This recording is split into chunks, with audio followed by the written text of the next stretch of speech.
I'm Danny Otto. Welcome into an all-new episode of That Recap Show. Now, before we get into the episode, just wanted to say, major spoiler alert, we are going to be going over everything that happened in the finale of Marvel's Secret Invasion. So if you haven't seen that episode yet, you may want to pause this video, head over to Disney+, check that out, and then come back and enjoy the breakdown. Now, with that out of the way, let's start the show! Poppin' Off presents That Recap Show.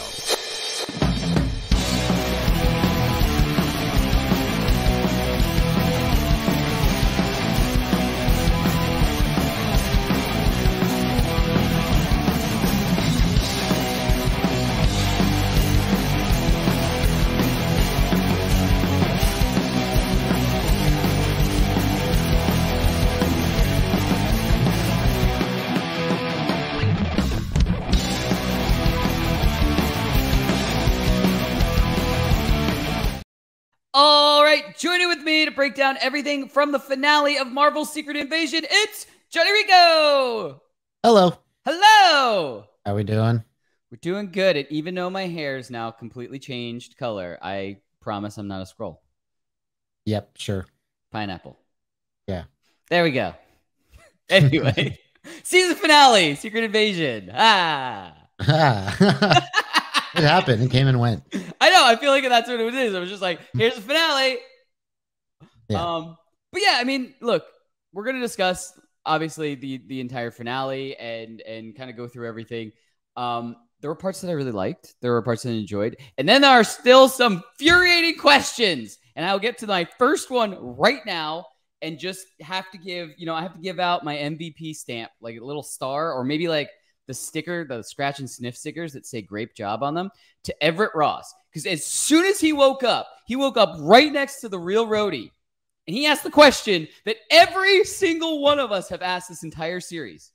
How long you been here, Rhodes? That's all I wanted the answer to. The entire finale, that's all I wanted. That's all I wanted to hear. That's it. And Everett Ross is the only person who asked, and we never got an answer. It's infuriating. Yeah. Infuriating. Tune in next time. but anyway, that's my initial impression of the episode. Look, there were really good parts that I liked and some things that I enjoyed, and then an infuriating question, and then I have to give out my MVP scratch and sniff great job sticker to Everett Ross for asking the question that I had this entire time. But Rico, what were some of your initial impressions of the finale? Yeah, I thought it was a pretty standard MCU series finale. I think we've kind of fallen into this formula where we get 5 episodes of story building up to a action-packed kind of 30-minute action sequence finale.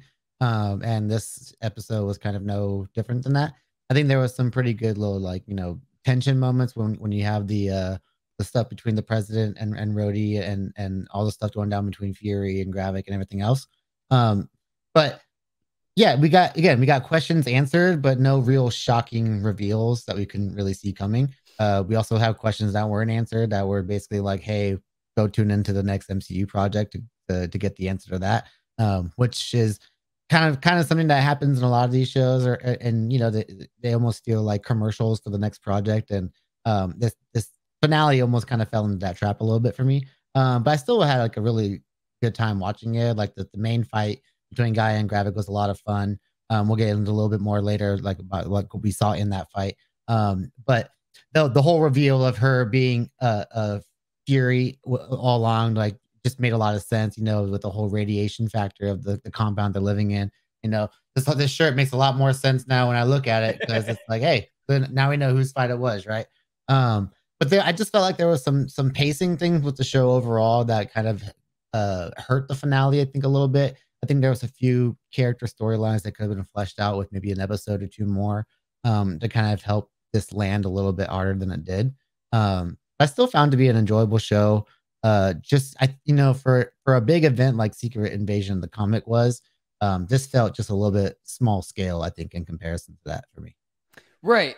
And I mean, I know you're more like coming from the source material comics and stuff like that. I know bits and pieces about the real Secret Invasion. Like at least the comic arcs and stuff. It was massive. It was massive, like Civil War was very different. like massively different type of thing on a much grander scale, I guess. So I understand that. It would almost be fair if like this was like the kickoff to a giant Secret Invasion movie type of thing. Like, what if this should have been a movie? Yeah, but I'm not even saying that. Like, what if this was like the prequel series and we ended before the Gravik?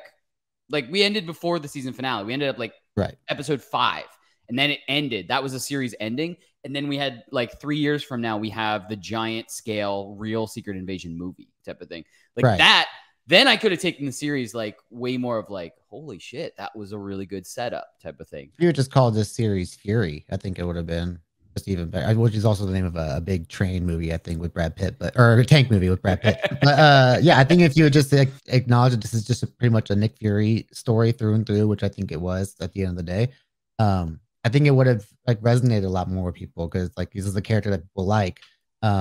Not necessarily people don't know the Skrulls yet, and this is a way to introduce them to Skrulls. But yeah, I think if you save that as it made this an introduction to a bigger Secret Invasion movie, it would have played in a lot better, in my opinion. Yeah, absolutely. And I mean, look, I love Fury as a character. I've said like those are my favorite parts from this series, is where we're really seeing and we're getting the spotlight on Fury. He's not, building a team, and the team is what's taking center stage. He's not doing this and doing that in like the shadows and in the background, and where he has little parts and stuff like that. This is really a spotlight on Fury, and those are the things that I really enjoyed about this series, was just being able to see him as the main character of the whole thing. But yeah, and I was telling you this before we even started recording, I enjoyed the series as a whole more than I enjoyed the finale. And that's not to say I didn't enjoy the finale. It's just there were parts throughout the episodes like 1 through 5 that I really enjoyed. So I had, I guess, higher hopes for the finale. Not even that they did anything wrong in the finale. It was just like, there was just something, I guess. It didn't feel as... It was lacking something. Right. It didn't feel as powerful, I guess, as episodes 1 through 5 did for me. Like, I was really digging episodes 1 through 5. But anyway, you want to get to some big takeaways? Yeah, let's do it. Awesome. All right. Why don't you kick us off with big takeaways?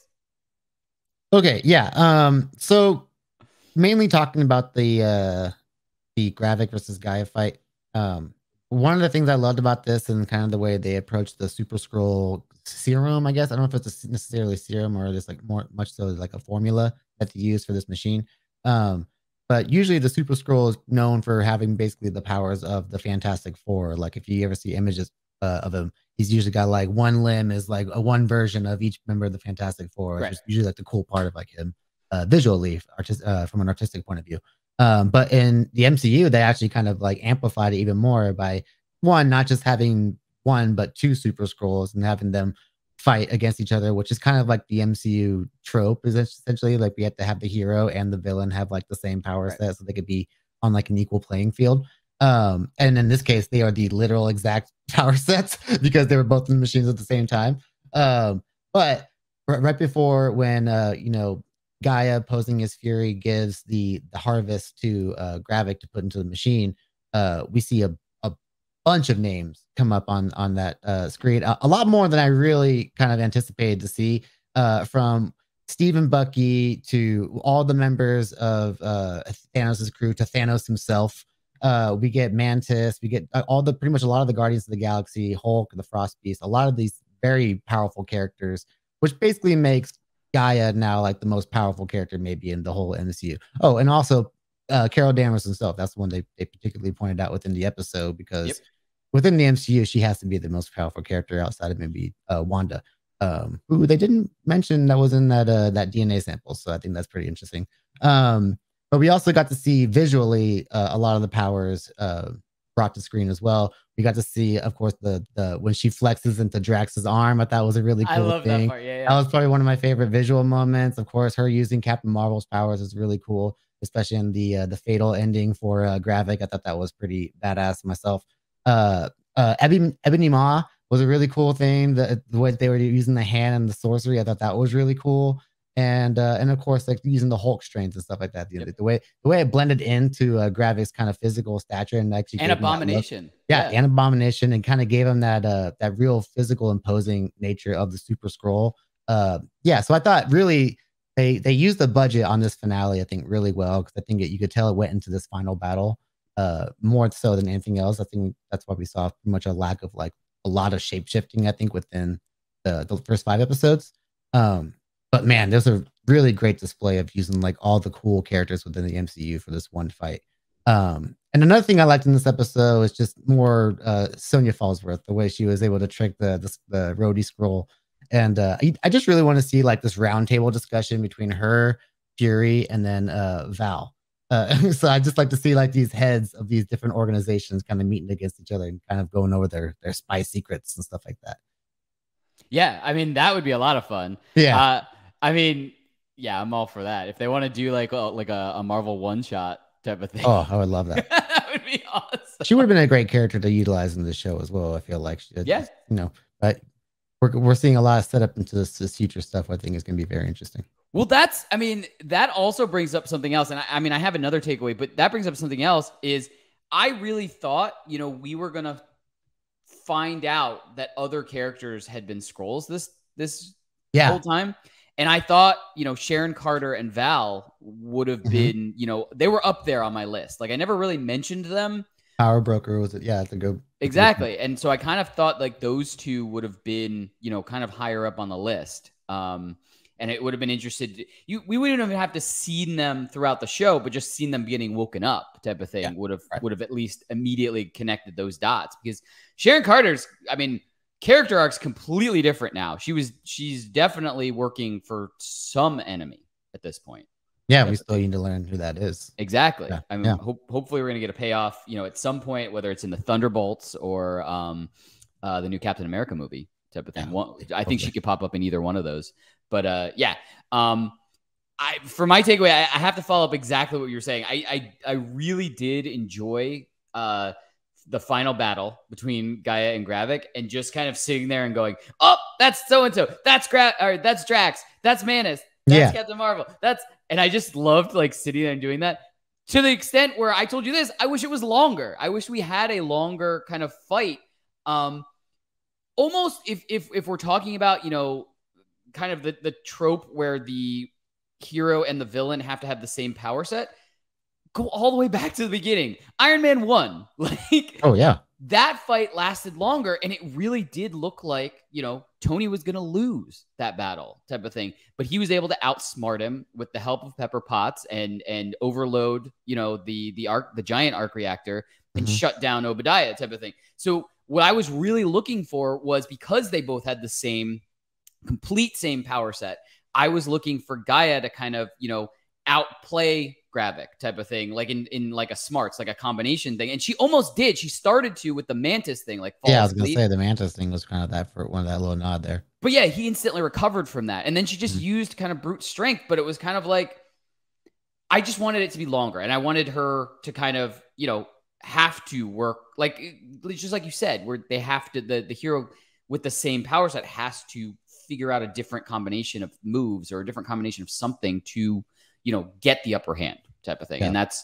I think if the battle had been longer, we would have been able to see kind of that kind of progression go. And it would have really shown why Gaia is going to be more skillful moving forward type of thing, and a more interesting character moving forward. And that's what I would have liked to get as a payoff from this. Because as of now, it's just like, well, that was really cool. And she's definitely super powerful. Are we ever going to see her again? Is she just going to leave? Like, we don't right. I don't really know. I just would have liked to have seen a little bit more style, I guess, from like her choices in that battle type of thing, to kind of prove to us like, oh shit, she is going to be an awesome force to be reckoned with. And I would really like to see her in something else type of thing. Oh yeah. But not only that, going right from, like you said, the fatal blow, we have Gravik, holy chest. Holy chest, yeah. And we assume he's dead, but at the same time, this is what I'm gonna always say. Why not just like incinerate the body. Like, just, you have the power. You know you do. It will take you a minute or less with the power sets that you have.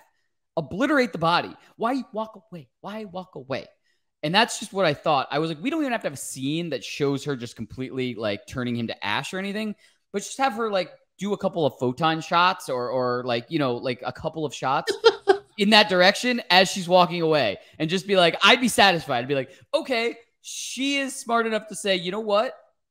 Just in case, you know, one of the skill sets, power sets that I don't know about is regenerating dead tissue. I'm gonna take care of it. Like, I just want to know that. Another question I had is, so the whole area that this compound has been in this entire time has been in an area with high radiation. You know, we didn't have the real Fury go in there, but that was what, you know, we thought that challenge was going to be for Fury going in there with all of the extra radiation and stuff like that. All of the humans that they have been kept in those pods have been exposed to that for however many years they've been there. Oh, I'm sure there'll be some ramifications from that for sure.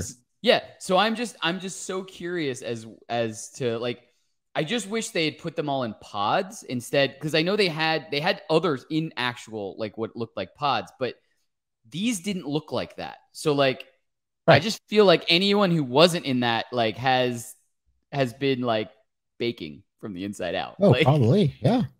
Like, you think Gravik cares? Yeah, he probably didn't care. Well, to a certain extent, I thought he would have cared, because they had to use that to get the memory stuff out. So if somebody accidentally prematurely, like, just, you know, melted, they're not going to be able to get any more memories from them anymore, type of thing. Yeah, who knows? Maybe the stasis has some kind of technology that we don't know about. It's just keeping them alive, type maybe, of thing. So no matter what, there's something, working inside within them. Who knows? All right. Yeah. But who knows? There could be a fallout from that as well, particularly with Rhodey, because he's the most known character that we know that was there for whoever knows how long. Yes. And Ross, yeah. Yes. And that goes perfectly into predictions. So you want to get into some predictions? Let's do it. Awesome. All right. So for me, for predictions, I don't exactly have a prediction moving forward. We obviously know, you know, characters from this are going to tie into other projects moving forward. Most notably, I've been talking about Rhodey and moving into Armor Wars and stuff like that. I already told you, and I'm saying this as calmly as I can, how infuriated I am that we did not get an answer about how long Rhodey's been down there. But given the fact that he could barely walk, I still want to believe he was taken before Endgame. I want to believe he was still taken that far back, type of thing, where maybe he didn't even go through enough physical therapy, type of thing, to, you know, be able to walk on his own strength yet. But I really wish we got a post-credit scene. I told you, I sat through all the credits. I sat through the different language credits. I was just like, something's got to be here. Any minute now, I'm going to see the real Rhodey's face pop up and, like, making a phone call to Tony's phone, and it's disconnected. So he calls Pepper, and he calls Happy, and he calls, like, I wanted to believe so bad. But it brought me back to another question. So not only do we not know kind of the duration that Rhodey, the real Rhodey's been there, but how long do you think Everett Ross has been there? Like, I mean, we get introduced to, you know, main characters could have been Skrulls in the first episode, and it was Ross that you know, we get introduced to that, showing that, you know, Everett had been replaced with a Skrull. But I never really asked the question, you know, how long Everett Ross was, you know, being impersonated, how long he's been captured for. And it's kind of interesting because, I mean, he was a pretty... Not a main character in Wakanda Forever, but he was a character in arc in it. No. Yeah, he's got a whole arc, and not only that, he had an arc with Val. So it's like, was that the real Ross and he gets taken after that, or was it the Skrull and he had to kind of pretend like the whhole time? Yeah, I think it could have happened anytime he got arrested and when Okoye broke him out. Because that's when you can have like a little transition period. Maybe you never know. Val could still be revealed to be a Skrull herself, and that's how they, you know, she probably knows who he is. So that's another thing too. And the last question I had, and I like I said, I know these weren't any kind of predictions and stuff like that. Did you? Because this is exactly what I thought for a split second. Did you think in the finale when Sonya calls Skrull Rhodey or Scrolly. Did you think that she potentially was a Skrull? No. Because Rhodey, look, Skrull Rhodey didn't freak out. He knew who she was, and he believed her immediately when she said that Fury is coming for you, type of thing. He believed her immediately. Right. So what ties did her being a human to Skrull Rhodey, like what was that connection there, type of thing, when she's been going against the Skrulls the entire series? So that's why I was like, what if that's going to be the reveal? Holy shit. Like, you know what I mean? Like, I thought maybe she was going to turn out to be like, I know that he's a Skrull because I am one too. Like, you know what I mean? And she was going to end up being like, oh, she was playing on the human side type of thing, but she was going to turn out to be a Skrull. Because, like I said, Skrull Rhodey didn't make any kind of strange reaction that she was calling him. Right. I couldn't tell if she knew or if he, you know, I say she because the female Skrull is Rhodey, but if they knew that was Sonya calling them. I don't know if there was like any kind of indicator if there was a caller ID and then she just heard her voice, so it could have been anybody, I guess. But it's like Fury's, what'd you say? Fury's on a rampage, or he's unhinged or whatever that is. That's really all they need to know. Just goes, okay, we need to keep them away from the president, and then uses that trust against them. Yeah, I guess. Yeah. But yeah, for a split second, I was like, "Is Sonya?" They're all master manipulators. Like, that's really what we're being shown. Yeah, but anyway, like I said, I don't really have any major predictions because I mean, we know what the next few like major projects are, and you know, I know that Fury's in at least one of them. I know Rhodey's going to be at least one of them. So I'm interested in general to see how these events play out, but I don't really have, you know, a straightforward prediction. I still really want to know when Rhodey was taken. And like I said, a new question emerged is when was Everett Ross taken? Just because that makes those rewatches for certain projects that he was in kind of interesting too. And then, yeah, who else ended up being a Skrull that we just didn't know about, I guess, is another thing that I just have more questions than predictions, I guess, at the end of this. But Rico, what were some of, I guess, what's your predictions for moving forward from here? Yeah, I definitely think we're going to have some fallout from this series play into the upcoming projects. The three that come to mind are Armor Wars, of course, with Rhodey, Captain America 4, with the whole president stuff at the end of the episode. I think that's going to play a big part into what's going to happen with Harrison Ford's Thunderbolt Ross taking over as president. And then, of course, the Marvels, because we already know that Fury is going to be a part of that. So now, but ultimately, I'm actually kind of curious to see if Vara will play any role into that movie now, because now we get to see kind of Fury kind of has like a happy ending in this episode where he goes, it's a love story. Yeah, he gets his happy ending with Vara. Again, she comes back up to space with them, so that's actually really cool for him. He doesn't get to be alone up there with just like, you know, his crew. He actually has somebody that he loves up there with him. So we'll get to see kind of like the effects of that, and also they bring up the idea of peace talks between the Krees and the Skrulls. And I have a feeling we're going to see some Kree stuff within the Marvels also. So I wonder if we'll get a little bridge there as far as that's concerned. For Armor Wars, again, you brought up the whole radiation thing when it comes to Rhodey, so we could be dealing with him like facing that as well as having to get the armor back. I did find it interesting because he was having trouble walking, like you said. He didn't have his implants that Tony gave him at the end of the Civil War too. So I wonder if that just helps him be able to move normally as well. So we don't know what's up with that. Right. But yeah, I think that's obviously going to be his big character story going into Armor Wars. I definitely feel like Armor Wars should have been the series, and then this should have been the movie. Just at the end of the day, but good for Don Cheadle. I'm really happy to see that Rhodey's going to get like a movie centered around him. So that's pretty cool. Hopefully, there's some pretty big plans for that as far as what the story is going to entail. And then, of course, yeah. So the president basically declaring war on basically any alien that steps on Earth is huge for the overall MCU. And of course, I imagine that's not going to.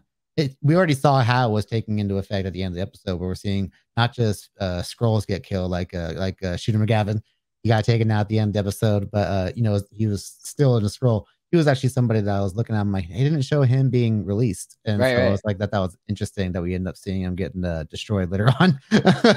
And then, but we also see the people who were freed actually getting killed because people don't know. So we're getting to see how that confusion is causing this hysteria within hope, maybe not just the United States, but the whole world, because we know now that Captain America 4 is going to be called Brave New World. So I'm interested to see what that means now, given what we know from Secret Invasion as well. Yeah, I mean, there's a lot more questions, like I was saying, like moving forward about these bigger projects that, you know, we didn't know too much about them, and we got some like character announcements for them and stuff like that. But after this finale, I mean, there's a lot. There's a lot to think about, and there's a lot that could impact, like you said, every single one of those projects. Mm-hmm. I'm here for it. I'm excited. Like we always say, that's what we think. Let us know in the comments below. What did you think of the finale? And do you have trust issues now after this entire series? Which I do. And look, I still want to hear in the comments, when do you think the real Rhodey was taken? I know eventually, you know, we're going to find out. We'll probably hear something about it in Armor Wars. But when? I mean, we have a long wait before Armor Wars. When do you think the real Rhodey was taken? And also, when do you think the real Everett Ross was taken? And as always, don't forget, like, subscribe, and turn on notifications to hear about all of our latest audio and video podcast releases. Bye, everybody! Poppin' Off presents That Recap Show.